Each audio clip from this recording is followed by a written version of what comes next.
Today's motivational story. एक साधु एक नदी किनारे अपना डेरा डाले हुए था।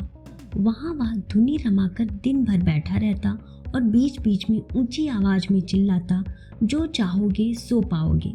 उस रास्ते से गुजरने वाले लोग उसे पागल समझते थे। कुछ उस पर हंसते थे और कुछ उसकी बातों को अनसुना कर देते थे।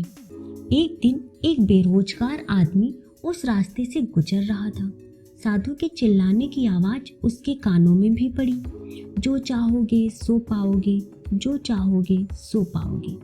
ये वाक्य सुनकर वह आदमी साधु के पास गया और उसने उनसे पूछा, बाबा, आप बहुत देर से जो चाहोगे सो पाओगे चिल्ला रहे हो।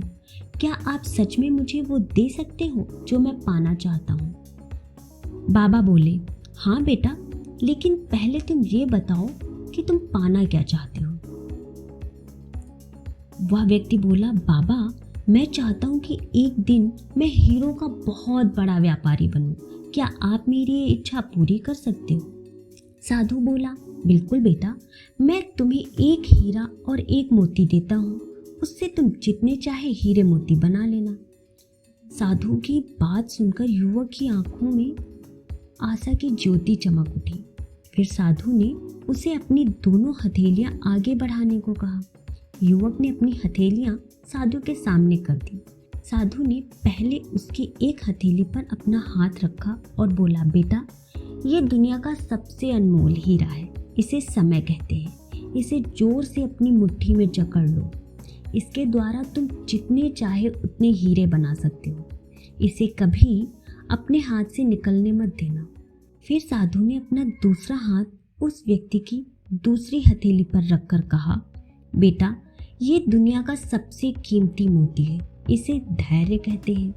जब किसी कार्य में समय लगने के बाद भी मनचाहा परिणाम प्राप्त ना हो, तो इस धैर्य नामक मोती को धारण कर लेना। यदि यह मोती तुम्हारे पास है तो तुम दुनिया में जो चाहो वो हासिल कर सकते हो। उस आदमी ने ध्यान से साधु की बात सुनी और उन्हें धन्यवाद कर वहां से चल पड़ा।